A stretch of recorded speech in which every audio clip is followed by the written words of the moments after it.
Welcome back to the Ice Pass Sports Podcast. I'm Griff. I'm Matt. And we're going to jump right into our 12th episode, going into week number 11. Week 11. I can't believe it's already week 11. I feel like Neither the season just started. I literally was just about to say the same exact thing. This year has gone by so fast I in know. terms of football. Like, I can't believe I'm already, 8-2 in one of my fantasy football leagues. Yeah, I can't believe I'm 2-8 already. It's crazy. Just picked up my second win of the year. Don't let me get hot, though. Do not let me get hot. You're not out of it. Keep swinging. Speaking of hot week, this was the week of the wide receiver, huh? Yeah. Oh, for sure. One guy that went off saved me in one of my leagues is CeeDee Lamb. Ooh, yeah. He put up 11 catches, 150 yards, and 2 touchdowns. Yeah, and then we had Justin Jefferson go for 10 for 193 and a touchdown, and also made the best catch of all time. Greatest catch of all time. I don't care what anybody says. I completely agree. Some may argue that the defender was balancing the ball and that helped the catch. I still don't know how he held on through the ground. Yeah, no idea. It was just unbelievable. And then he had a catch that not rivaled that one, but still was another great catch later in that game where he was in like double coverage.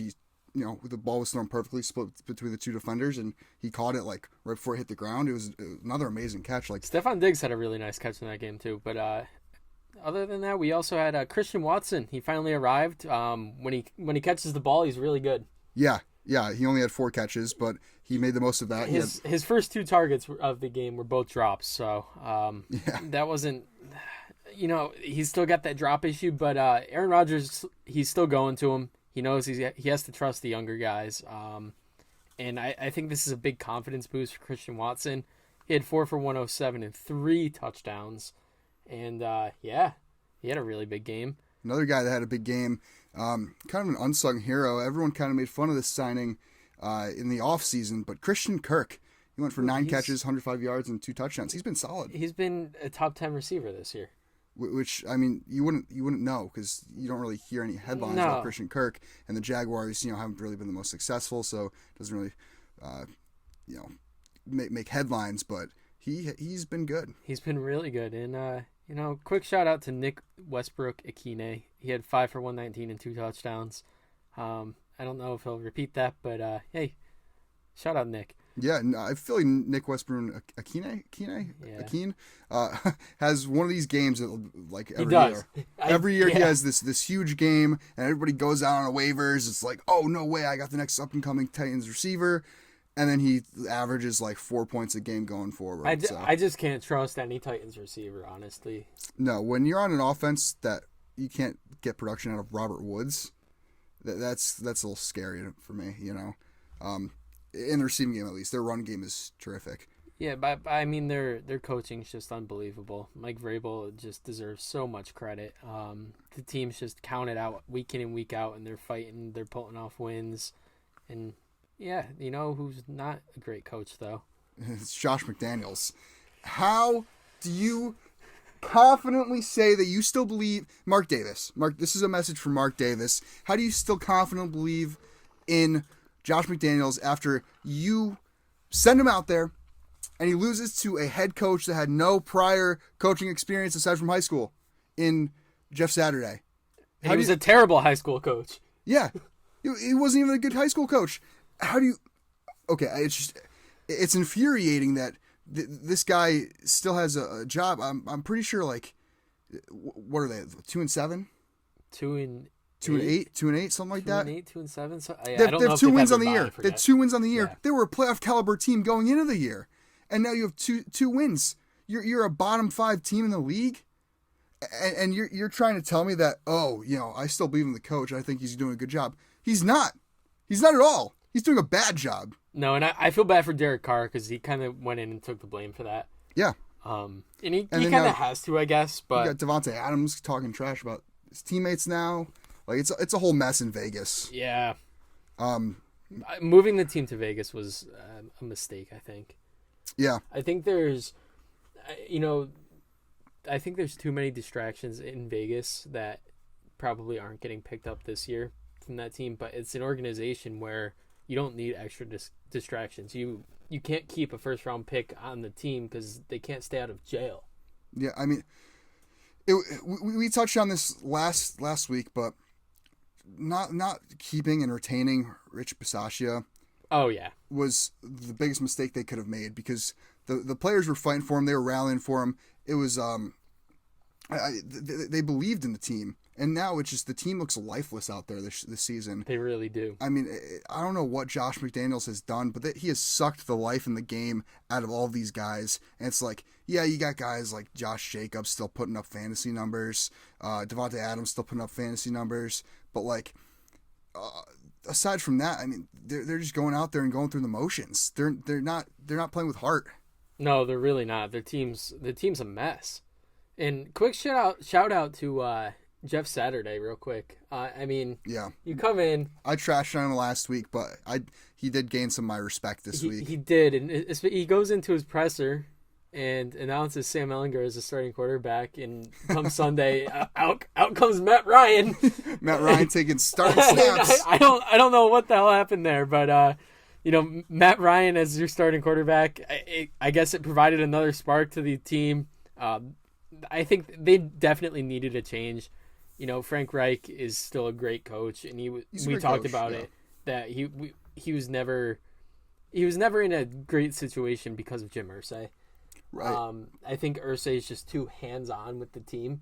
But there were reports coming out that Frank Reich was kind of soft with the team. He didn't really coach. Yeah. Like he may be a great football mind, but maybe he's not the best and the most suitable for a head coaching position.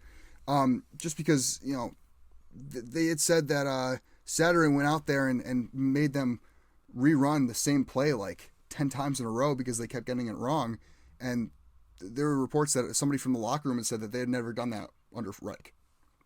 So, to me, that says a lot about what you can't really hold too much weight to that comment because it could have just been a fake source. But well, while we're on the topic of the Colts, is Jonathan Taylor finally back? I would think so. 22 carries, 147, and a huge 66-yard touchdown run. Who was the RB1 in fantasy this week, you might ask? It was Jonathan Taylor. None other than the number 1 overall pick himself. In most leagues. Most leagues. He seems like he's finally fully healthy. The O-line was able to open up a bunch of holes. And I think having Matt Ryan back at quarterback increases his value a lot. Yeah. Because when Ellinger's in, you're not really worried about the threat of passing. You're worried about his legs and his dual threat ability. Mm-hmm. So you're able to stack the box more. But when Matt Ryan's out there, you still have to pay attention to those guys like Alec Pierce, Michael Pittman. You have to keep in mind of the passing game. I mean, a couple weeks ago, Matt Ryan threw the ball 55 times. Yep. So you're not going to be able to just stack the box against this team, which is going to open up a lot of room for Jonathan Taylor to, make those plays that he was making all last year. Yeah, and I think his value is increased, insanely under Matt Ryan because Matt Ryan's not going to tuck and run the ball. He's not going to steal and vulture carries from Jonathan Taylor. And with the amount that he passes, that's a lot of dump off passes that are going to go Jonathan Taylor's way. And not to mention, they trade away Naheem Hines to Buffalo. So your receiving back is now gone. That's a bulk of the receiving work that Jonathan Taylor should be getting now. I think Taylor is still a running back one play moving forward in fantasy. Oh, 100%. 100%. I think he's back. Yeah, I think so. I think he'll if he has a good finish to the season, he could still finish inside the top 10 for running backs. Yeah, 100%. And he's just that good. And he started off slow last season too. I mean, it wasn't this late in the season, but maybe under the new coaching regime and with Matt Ryan under center, you got Jonathan Taylor could finish as a top 5 back. I would like to point out this team's still not good. No. Like you just beat the Raiders, who and they lost their biggest defensive player, Shaq Leonard, to season-ending back surgery. Yeah. So, but at the same time, you've got to give some praise to this team because they're trying to figure it out right now. They're going through the motions, and they're coming off a game where they played pretty well. And the division still isn't out of question for them. It's really not. They're 4-5-1, I believe. I think so. And Tennessee's like 6-3, so they're about two games back. I could see the Colts trying to make a little bit of a push. I mean, they're not going to win this week, but I got my Eagles, who I will talk about a little later. I'm not happy right now, but you do got some competition in the AFC. Miami being one of those, and part of Miami's success is that backfield. That backfield. It's elite. Yeah. Jeff Wilson, 17 carries, 119 yards and a touchdown. Also had 2 catches for 24 yards. What did Mostert do? He had 8 carries, 65 yards and a touchdown. Also had 4 catches for 22 yards. And I think moving forward, this week they both finished as top 10 backs in fantasy. Jeff Wilson was RB8. Raheem Mostert was RB10. Moving forward, if you have them in fantasy, I'd start both. I think they're touchdown dependent RB2s, both of them, and they should be a lock for flex plays at this point. Yeah. 100% agree. This was kind of my expectation for Miami going into the season, because Mike McDaniels was a run-heavy coach in San Francisco, and he had developed all these different intricate run plays. He has all these cool blocking schemes and whatnot.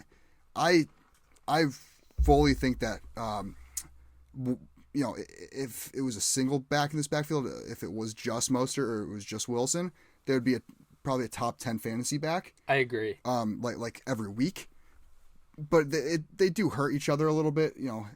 Them both being there, because they hurt each other's fantasy value, but man, they make this offense very scary. Very, very scary. I think it's the best offense in football.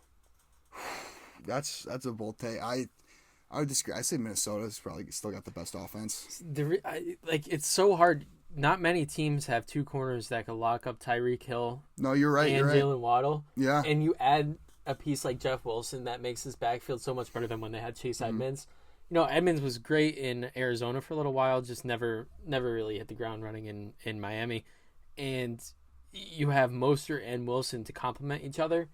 It's a scary backfield that opens up a lot of opportunity downfield. I changed my mind. I'm with you. I think Miami's definitely up there. I'd say best offense, just because who's covering that speed? They've got a top 3 offense in the league, and you could argue it's the top. Yeah, Tyreek Hill, Jalen Waddle, Raheem Mostert. Who's covering that speed? And you have a big body in Mike Gesicki too. Right. And Trent Sherfield's been really good as their wide receiver 3. Cedric Wilson just never really. He hasn't really panned out so far. River Craycraft. I know. River Craycraft. Yeah. I love that man. Yeah, he's a solid number 4. He is. And Tua is somebody that we've kind of alluded from on the podcast. We haven't really talked about him too much, but he's having a heck of a year. Yes. He looks great. Tua is looking great, but you have to look great in that offense. If you don't, you're losing your job. Well, and I don't want to take anything away from him, because he's playing great. Yeah.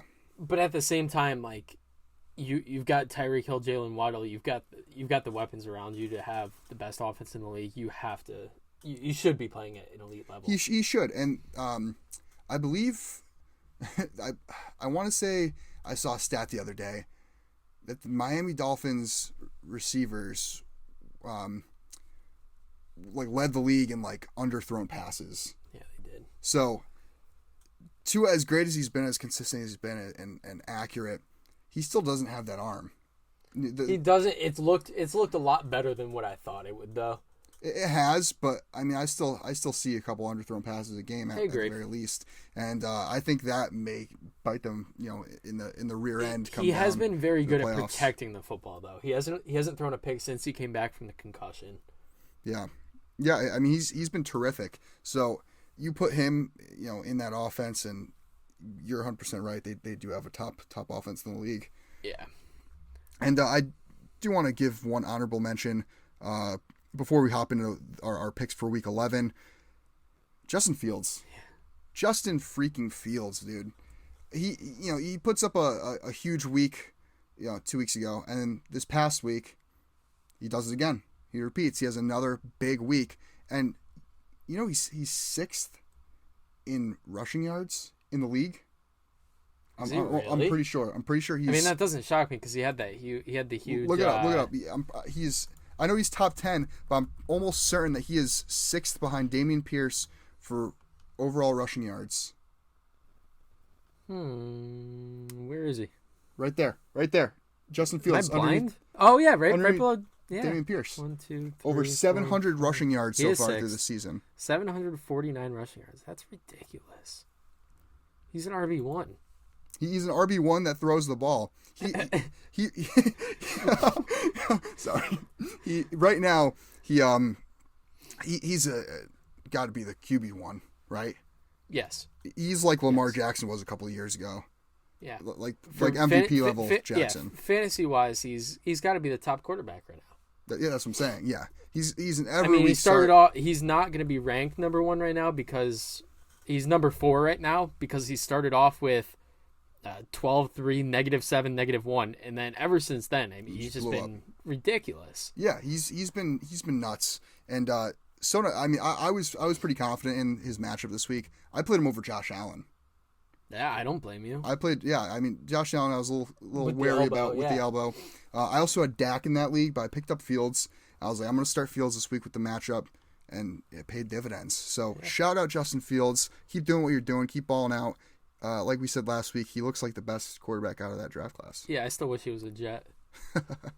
All right. Let's get into our Week 11 picks. Do we have to talk about last week's picks? No, we both had bad weeks. I went 7-7. You went 6-8, bringing us to your 87-63-1. I'm 90-60-1, so I got a three game lead on you at the moment. Let's jump right in. Thursday night we got Tennessee at Green Bay. We disagree on this game. Do we? Yeah, because I like Green Bay here. I think Green Bay is starting to catch their mojo a little bit. I think they started off slow, but after a big win against Dallas, I think they're going to start to. I'm not going to say they're going to run the table or anything, but I think they're going to finish strong. I can see them finishing strong, but it's also a Thursday night game, short week. These tend to go either way. I'm going to go with Tennessee on the road here. I think Mike Vrabel is just such a good coach, and he just, like I said, he just finds ways to keep them in games, win games. I'm going to stop counting out Tennessee at this point, and I'm just going to ride with them. Yeah, I mean, everything on paper says Tennessee should win this game, but it's in Green Bay, and I don't think anybody in this Tennessee secondary is going to be able to cover any of the Green Bay receivers, which is a little bit of a bold statement, but because Green Bay doesn't really have the most star-studded receiving core. But I think Christian Watson has another big game. I could see it because he's so quick, and you could just throw him the deep balls. And Caleb Farley now is out. Oh, is he? Yeah. So I think that's going to be a big loss there for the Tennessee secondary. Give me Green Bay here. All right. At home. Next game, we got Chicago at Atlanta. I'm going to go with Chicago on the road here. Yeah, Chicago keeps finding, despite Fields' incredible performances, keeps losing games. To lose games. Yeah, they're finding ways to lose games. But I also got to go Chicago away. Atlanta looked so bad against Carolina. They did. They came out sloppy, but I chalked that up to being a divisional game. You never know what you're going to get with those. I mean, it's a tough call. It's a coin flip for me, but I just, with the way Fields have been playing, I got to go Chicago. Yeah, I completely agree. Cleveland at Buffalo. Yeah, give me Buffalo. It's a bounce back game for them. Big bounce back game. Cleveland is 1 week removed from getting their quarterback back in Watson. Not really going to touch on that whole situation, but give me Buffalo here. They're the better team. Yeah, Philly at Indy. Man, give me a second here. Okay, I'm not going to sit here and be like, oh, the officiating was so bad, because it was some pretty bad calls, but Philly they came out, they were sloppy, they made a lot of mistakes. Last night against Washington, they kind of deserved to lose that game. Jonathan Gannon's defense has not been great the past couple of weeks, and I'm a little concerned going forward with Philly, but again, this is one of those things where I'm going to chalk that up to being a divisional game. And I think this is a big bounce back game for them right here against Indianapolis. But what does scare me is Jonathan Taylor. And we have not been able to stop the run. And right. Jonathan Taylor, it looks like he's starting to find his stride again. This is a game that feels like another trap game. But I got to go with my birds here. I got to ride with them. But I would not be surprised if we lost. Yeah, I also have to go with the Eagles here. But like you said, I do expect another big game out of Jonathan Taylor. Yeah. But I'm still going Eagles by a score here. I think it's going to be a closer game than you would think a couple weeks ago when you're looking at this game. Right. But yeah, I'm still rocking with the Eagles here. Next up, we got your New York Jets in New England. Yeah, this got to be a Jets win here. You looked terrible against New England at home 2-3 weeks ago. At this point, 3 weeks ago. And I mean, Zach Wilson's just got to play better. He played terrible against New England, just wasn't throwing the ball away. If he could limit mistakes, I think the run game is just so good to where they don't lose this game. New England destroyed the Jets last time they played. And yes, this should be a bounce back game for the Jets, but New England's home. They're coming off a bye. I mean, Belichick's had 2 weeks to prepare for this game.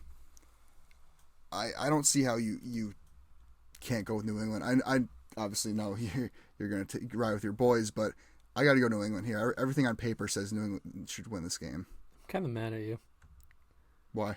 Because you said they destroyed us. They beat us by 5. They destroyed you. They beat us by 5. Come on. Okay, but like they should have blown us out, but the Patriots aren't that good of a team. They're not, but their defense has been playing really good, and their defense destroyed you. Yeah, and their offense didn't though. Their offense didn't. The offense is terrible. That's why they only beat you by 5. Outside of Ramondre Stevenson, they have no offense. Yeah, I mean he is their offense. I think it's a matter of time before Zappy gets the start. Honestly, over he should. Jones. He should. I've been pushing for this all year long. Yeah, I think New England's defense is going to be too hard for you guys to overcome. Zach Wilson has looked better. He's been improving, but if he plays like he did against the Bills, there's no way we lose this game. Yeah, I don't really see it. I think New England has a really, really sneaky good defense, and they're home. I think that home field advantage is what puts it over the edge for me. Let's go Jets. We got the Rams at Saints. This is a tough one for me because Cooper Kupp's out 4 weeks. Yeah. At least. He was put on IR. It wouldn't shock me if he's out for the year. Yeah. And this is like the concern with Cooper Kupp was he had that monster year last year, but his whole career has been plagued with injury. It has. So and he's getting up there in age. He's like 28 or 29. So, sorry, I know we're supposed to be picking games. I'm going on a little bit of a tangent here. I don't think Cooper Kupp, like, I think he's going to bounce back, but how reliable is he going to be in fantasy going forward? You know, he reminds me of like the Christian McCaffrey of the receivers. Yeah, I mean, I don't think he missed any games last year though. But last year was like the only. I'm pretty sure last year was the only season he's played, like the entire season. They won the Super Bowl and he won Super Bowl MVP, but again, I don't know. I'm still gonna go with the Rams here. The Saints just haven't impressed me at all. They just lost to Pittsburgh. Mm-hmm. The vibes got to be down. Andy Dalton's still their quarterback for some reason. Yeah. You got to go to Jameis. If Jameis is healthy, I don't know why he's not in there. They're just a mess all around. They don't have a first-round pick next year. Yeah. They're in a bad situation. They really are. I'm going with the Rams. Yeah, I'm giving the slight edge to the Rams. Even without just because Kupp. I think having no Cooper Kupp almost improves their chances in this game because it's going to force Matt Stafford to actually pass his other receivers. I mean, you're not wrong. Like Matt Stafford has to play better now. Like he can't just continuously, just force feed Cooper Kupp the ball. He actually has to, that is a good point. Get some reads out and maybe they rely a little more on their run game now, and maybe we see something out of Akers now that he's starting to play again. I wouldn't count on that, but maybe a Henderson game. Yeah, I wouldn't hold my breath on Akers, but again, I think you got to rely on Stafford heavily more. And Stafford, he's got to be better. Yeah, all year he's had to be better, and he just really hasn't. Right, but again, is that just because he knows he has Kupp, so he's just dumping the ball off to Kupp every play and not giving his other receivers a shot who look can make out plays? If Allen Robinson gets a bunch of targets, I think he has a big game. Yeah, I like Allen Robinson this week. Give me the Rams. Next up, we got Detroit in the Meadowlands against the Giants. Yeah, I'm going with the Giants. How could I not? How can you not go with the Giants? It's scary as a Eagles fan that the Giants are doing this well. You guys haven't played them yet, have you? No, we still have to play them Yeah, twice. you play them twice. Which There's is gonna be some good games. Yeah, and last year the Giants kind of owned us a little bit, so could be interesting. But yeah, this week I am going with the Giants here. I mean, how can I not? Detroit, they just pulled off a win against the Chicago team, whose defense kind of sucks too. Yeah. I think Saquon Barkley just has a big game here. Yeah, Detroit's defense is lackluster. The Giants, again, we talked about this before. They're not going to blow anybody out. No. But this is a game they definitely should win. But will their offense be able to keep up with Detroit's? That's the biggest question. I think so. Saquon Barkley's just the difference maker. Yeah. I expect a huge game out of Saquon, actually. And their defense is better than Chicago's defense is. So I don't know if Detroit's going to be able to put up those. Didn't Amon-Ra St. Brown get hurt too? I think he's good though. Is he? I'm not sure. I don't own him anywhere, so I haven't really kept too much track. Yeah, but no, he's not even doesn't even have an injury tag. Never mind. Yeah, I think he came back into that game. Oh, okay. Yeah, so yeah, give me the Giants. Yeah, me too. Carolina at Baltimore. Jinx. I'm gonna go with Baltimore here. Carolina's. I don't think they're a good team at all. No, and Mayfield's getting the start. I think Walker's hurt. Is he? Yeah. Which either is going to bode really well for Carolina or bode really poorly for Carolina. But I mean, give me Baltimore. Baltimore's the better team all around. Ooh. Yeah, I've got him in a dynasty league, so I might give him a start. I've got a couple buys at quarterback, so it's between him and Zach Wilson at this point. Well, speaking of buys, Baltimore's coming off a bye in their home, and they're playing a really not great team. So Baltimore. Yeah, I'm going Baltimore as well. Washington at Houston.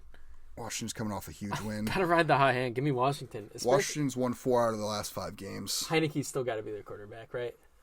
Well, that's the thing. If Wentz starts, I think they lose this game. If Wentz starts, they lose this game. I completely agree. But you got to ride with Heineke. You got to ride that hot hand. You do. I don't know. I think the Wentz experiment's over. It's got to be. The injuries once again are starting to affect him, and I think it costs him a starting job. I mean, maybe he gets to start somewhere like Houston next year if they don't go quarterback. But or back to Indy for a year. Yeah. No. Irsay's not going to do that. But give me Washington. Yeah, give me Washington as well. Chase Young should be back though. That'll be big for them. That will be big. Vegas at Denver.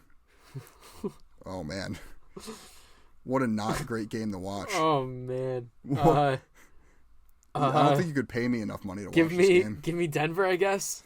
Yeah, I gotta go Denver. Vegas is just really bad. For you old school cats who like watching a highly defensive game, I think this is gonna be one of those. But Denver, Vegas. How many games is Vegas gonna have to lose before McDaniels loses his job? It's got to be soon, man. He should have lost his job Monday morning. Yep. Sunday night after the game. Right after the game. Yeah, he should announce it during his presser after the game. Dallas at Minnesota.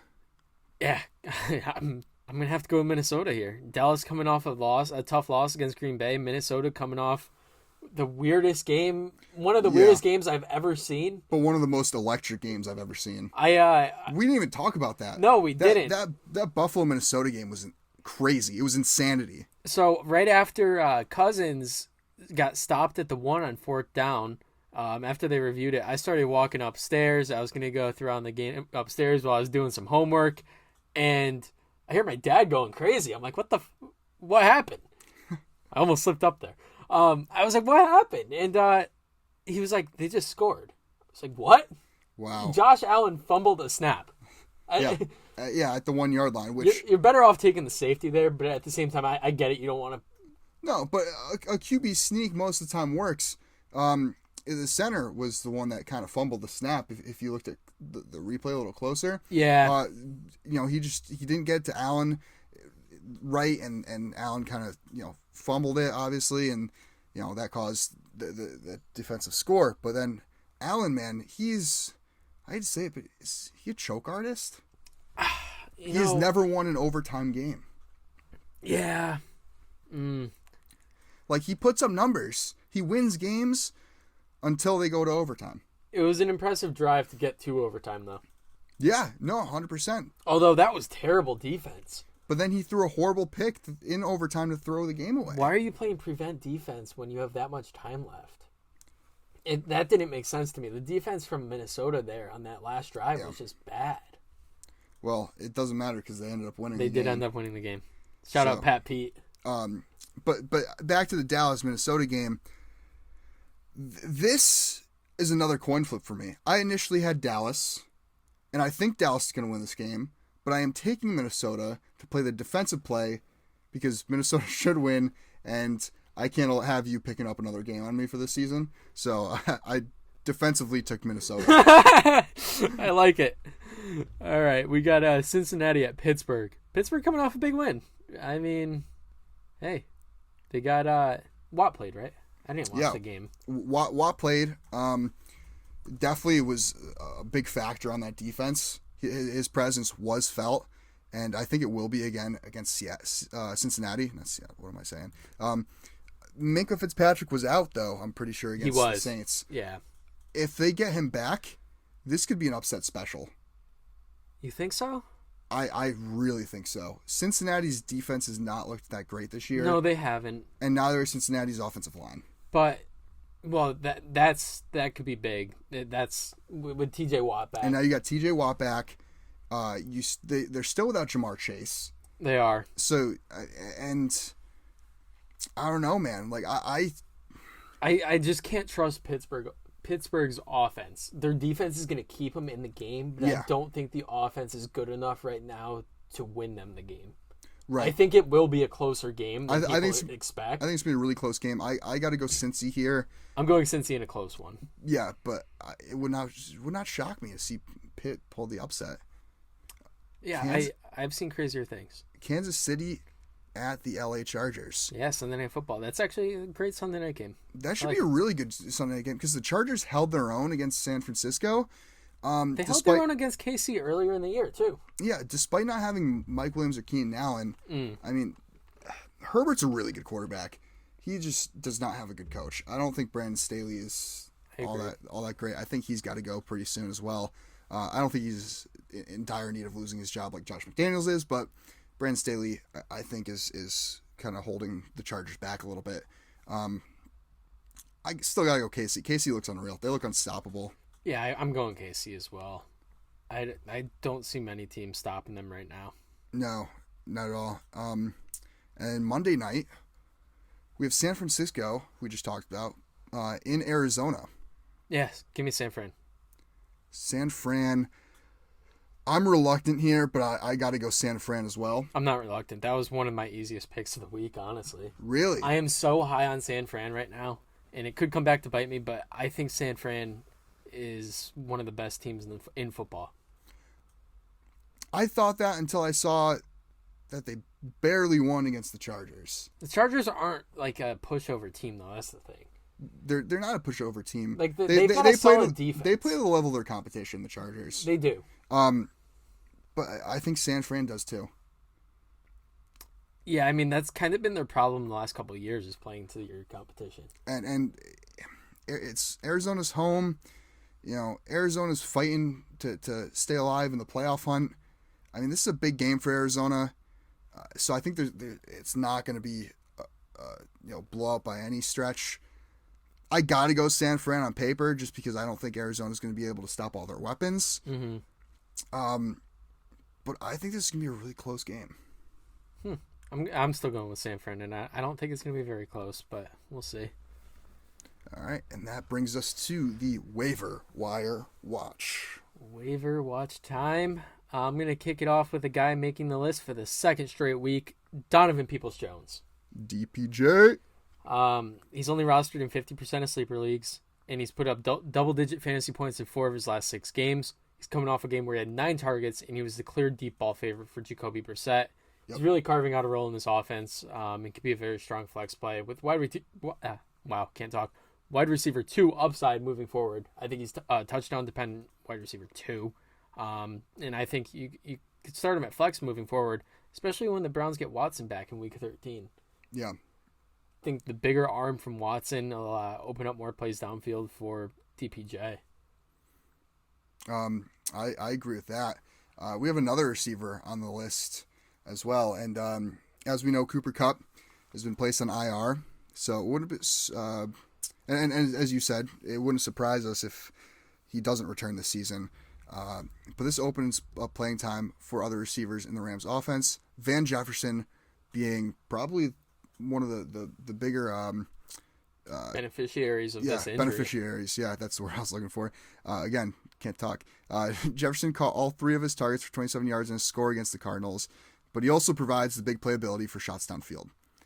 He's only rostered in 16% of sleeper leagues and could be a very strong depth piece or a placeholder for injuries or bye weeks. Yeah, I like Jefferson's deep playability. He's a threat downfield. And we were talking about how Stafford's got to throw the ball to somebody else. Yeah. And that's gonna open up opportunities for guys like Van Jefferson to really carve out a role in the offense. And Van Jefferson looked like he started to emerge last season, but this year he's been injured. Injured, yeah. So we haven't really seen what Jefferson's fully capable of in that offense, but he's a nice deep guy. He is. Next we got Gus Edwards. Gus the Bus. Gus didn't play in Week 9 against the Saints, and like you said, they had a bye week last week. But that opened up a lot of opportunities for Kenyon Drake, who had a big game in Week 9. But whenever Edwards is on the field, he's always effective. Super effective. It's like year in, year out. When he touches the field, he's scoring. He's breaking off some big carries. He's like a perennial mid-season ad, I feel, for he Baltimore. Is. And it wouldn't surprise me if he's the lead back against Carolina, who has one of the worst run defenses in the league. He is only rostered in 52% of sleeper leagues, and I think he's a must-add this week if he's available for you. Yeah, I mean, and running backs are hard to come by, so right, definitely put in for Edwards. Next we got Nico Collins. Yeah, the college teammate of DPJ also making the list. Collins is coming off a game where he had 10 targets, and a lot of that was in key moments towards the end of the game where Mills was still forced to throw the ball. He brought in 5 catches for 49 yards and a score. Now, I mean, that stat line may not seem the best. The touchdown really saved the day for him fantasy-wise. But 10 targets is definitely worth noting, especially with the issues that Brandon Cooks is having with the management. They just stripped his captaincy. 2 weeks ago he didn't play. He kind of held out, it seemed like. Wouldn't be surprised if he got cut.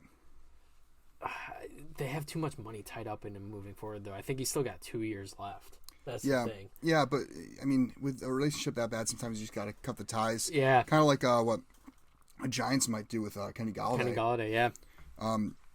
Collins is only rostered in 20% of sleeper leagues, and I think he ends up becoming the wide receiver 1 on the Texans. Bold take. Yeah. That's a pretty hot take. I don't think he has the capability to become... I think he could be a nice wide receiver 2. I don't think he has all the tools to be a wide receiver 1. I think he does. I think this year he finally started getting his chances. Last year he didn't get a lot of play, and when he's kind of that deep ball guy. He's 6'4", 215. He could go up and get the ball. Yeah. And he's been getting a lot of targets this year, and he's been pretty efficient with them. That was his first touchdown of the year. But it concerns me that he's not getting enough separation. That's true. And I think that really distinguishes a wide receiver 1 is your route running ability and how much separation. I mean, that is only the second touchdown of his career, but that's one less than Kyle Pitts. Yeah, this next guy is able to get a little separation. As mentioned before, Christian Watson absolutely went off against the Dallas Cowboys' respectable defense. Any wide receiver that puts up over 100 yards and 3 touchdowns is going to gain attention. And although Watson didn't have a lot of receptions against Dallas, he still produced. He's a big play waiting to happen. You need to add him in your leagues. As of right now, Christian Watson is only rostered in 21% of sleeper leagues, so there's a pretty good chance you can grab him off waivers this week.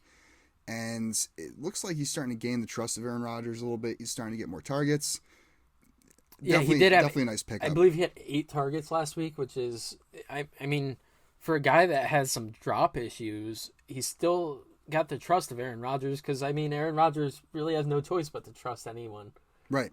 Like, literally anybody. you have to trust him. Yeah, he's not in a position to pick and choose. No, no, he's really not. But if Christian Watson, is emerging, I think the Packers could go on a little bit of a run and still make the playoffs. I could see it because I think their defense hasn't even been playing up to the best of their capabilities either.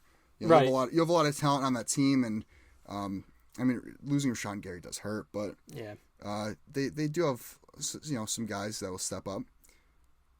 Rachaad White is the final guy that is on the waiver wire watch this week. He all of a sudden looks like the lead back for the Tampa Bay Buccaneers. Well, yeah, Lenny went down too, so that helps. Right. But, he led the team in carries at 22, produced 105 yards on the ground. Although he didn't see much receiving work, it looks like White has the opportunity to be the main guy in Tampa, and he can be a touchdown-dependent RB3 in my opinion. This type of rushing volume typically pays off after a while, so he's worth inquiring about on waivers. He is rostered in 56% of sleeper leagues, which means there is a slight chance he might be taken in your league, but there's also a slight chance he might be available. Yeah, I think a lot of people were scared about Leonard Fournette's injury history, so they kind of picked up Rachaad White as the handcuff. Yeah, but even before Fournette went down, he was getting a lot of carries. Yeah. So I think they view him as the back of the future. I agree. And that's gonna do it. Yeah. So thank you so much for tuning in. Make sure to check us out on socials. We're at IceBath Sports on Instagram and TikTok, at IceBathPod on Twitter, and you can check out the video version of this show on the IceBath Sports Podcast YouTube page. We will see you guys next Tuesday, and as always, stay cool.